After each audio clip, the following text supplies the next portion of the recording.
Saif Ali Khan has a palace, a title, and 25 years of court records in his favor.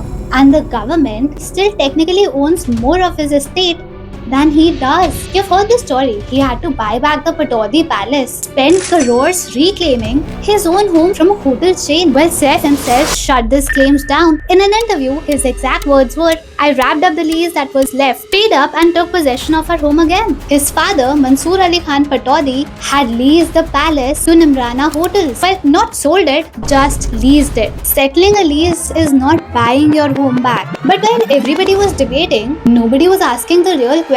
Okay, so Saif is an heir to two royal bloodlines. Pataudi on his father's side and Bhopal, one of the most powerful princely states in pre-independence India's, on his grandmother's. Well, he quite lucked out with all the properties and palaces in his life, but that's not the whole story. So his grandmother was Sajida Sultan, Nawab Begum of Bhopal. Her father, Nawab Hamidullah Khan, was the last ruling Nawab who died on 4th February 1960. The state had already merged into India on 30th April. On 10 January 1962, the government of India issued a formal letter recognizing Sajida Sultan as the sole successor to all of Nawab Hamidullah Khan's private properties, lands, palaces, everything.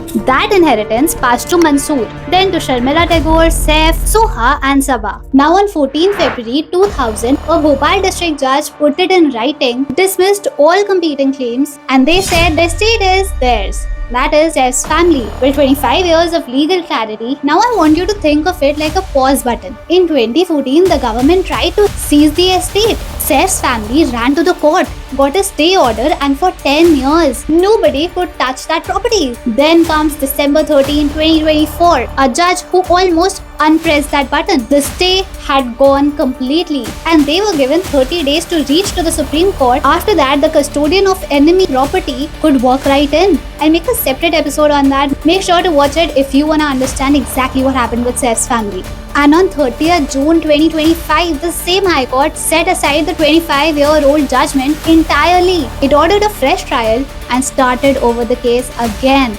Two battles running simultaneously, 15,000 crores. And the gossip about the palace was never the whole story. The real story starts in 1950 with a woman who made a personal choice and a law that has been punishing her family for it since then. That's episode 2. Follow law.